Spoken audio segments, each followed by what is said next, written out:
On this day in history, Vladimir Putin sent a public message to Joe Biden acknowledging that Joe Biden is the president-elect. Vladimir Putin said in that message, quote, "For my part, I am ready for interaction and contacts with you." And on this day in history, Mitch McConnell finally said, quote, "I want to congratulate President-elect Joe Biden." And he said that on the Senate floor in the congressional record. And on this day in history, our next guest, former Republican presidential campaign strategist Steve Schmidt, said this to former Democratic presidential campaign strategist David Plouffe on their podcast, Battleground. I spent 29 years as a Republican. I've spent 2.5 as an independent, and later this afternoon, I will register as a member of the Democratic Party. Wow. And I'm doing that. What a journey. Because in America today, it's only the Democratic Party, which is the oldest political party in the world, that stands for the ideas and ideals of American liberty. It's a broad big tent party. I understand ideologically where I come from isn't anywhere close to being, the mean opinion of the party on some issues. But I think for me in this hour, for the balance of my life and my participation in politics, I'm not independent in this fight anymore. Joining us now is Steve Schmidt, former Republican strategist. He is an MSNBC political analyst and co-founder of The Lincoln Project. And Steve, welcome to the side that is not independent anymore. This is a very important moment, and I do think historians will note that the person who was doing everything he could to get John McCain elected president some years later turned against that party because of what that party has become. And you could have stayed in the independent status. What made you take that step from independent over to registered Democrat? Well, I think, Lawrence, good evening. I think you're overstating it a bit with historians looking at my decision, which is a personal one and one of a matter of conscience for me. Look, I've always held this view that the Republican and the Democratic parties are two of the most important institutions, not just in American history, but in world history, for the advancement of human freedom and dignity. And each party has produced the essential leader at America's greatest moments of crises. In the 19th century, that leader was Abraham Lincoln, a Republican. In the 20th century, it was a Democrat. It was Franklin Roosevelt, who saved capitalism, saved democracy, and ultimately, through his wisdom, the world in the fight against Nazism and Japanese militarism. And so in this moment, in this fight, I look at the Republican Party, and what I see is something that approximates what happened to the Whig Party, though we won't see it play out overnight. In 1856, when the Kansas-Nebraska Act was passed, allowing slavery to spread westward, it broke the Whig Party. It broke it geographically, politically, but most important, morally. And what we saw this past week with 126 members of Congress signing that amicus brief, 18 attorney generals, it's important to understand what we saw. That wasn't a legal act. It was a junk lawsuit. It was like something out of a Seinfeld episode that would have been filed in court by Jackie Childs, right? What it was a political statement. It was a declaration. And it was a declaration of repudiation against the core tenet of American democracy, which is in this land, the people are sovereign and that we pick our leaders. It's also important to understand what we watched in Washington, D.C. on Saturday night. We saw right-wing extremist political violence. We saw fascistic violence in the streets of the nation's capital. We've seen violence in our cities before. We've seen it this summer. We've seen riots where cities have been burned to the ground.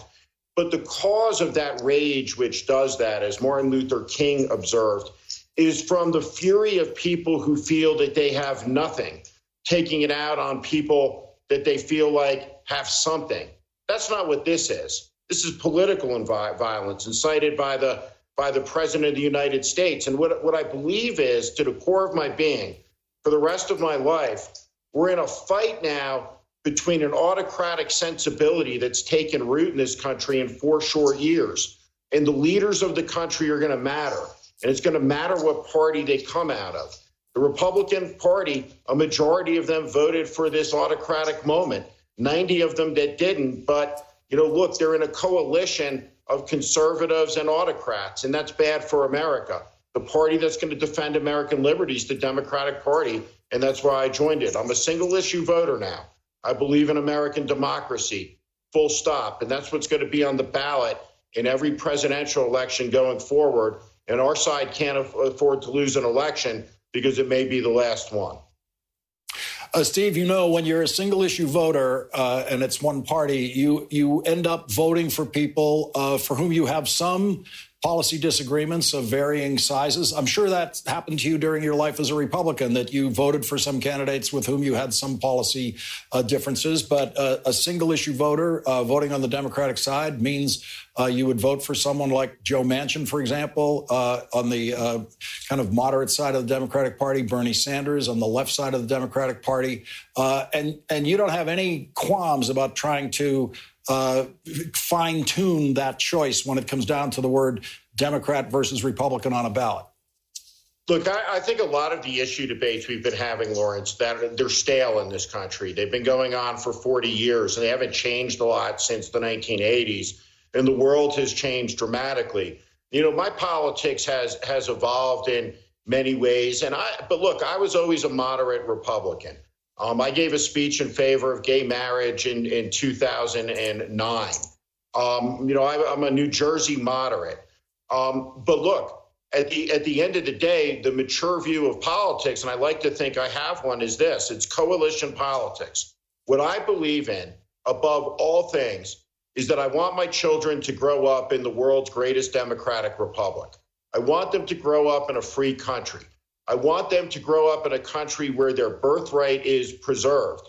And the vehicle to do that is the Democratic Party. And what that means is that the leaders of that party, by and large, support tax rates are higher than I would like to see.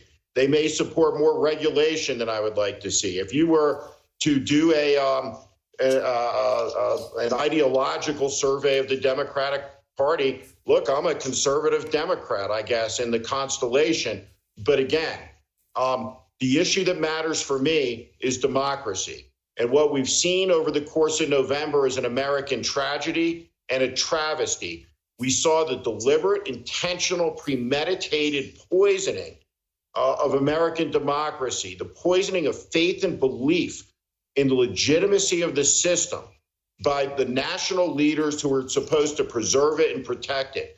They're going around saying to the entire world that the United States is a corrupt country, a banana republic that can't hold a free and fair election, when we're supposed to be the world's Polaris in doing exactly that.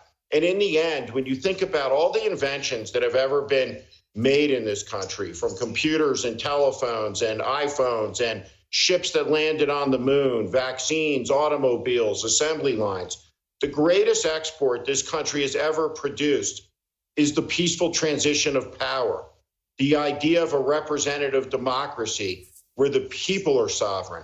That is the greatest American export. And to see that great American idea and ideal trampled on by people who have breached their oath to preserve and protect it is just appalling over this month. But we shouldn't underestimate how important this month of November 2020 was. It will define the political fight for the balance of our lives. Steve Schmidt, thank you very much for joining us on this very important night in your political journey. We hope to hear from you many more times. Thank you very much, Steve. Really appreciate it.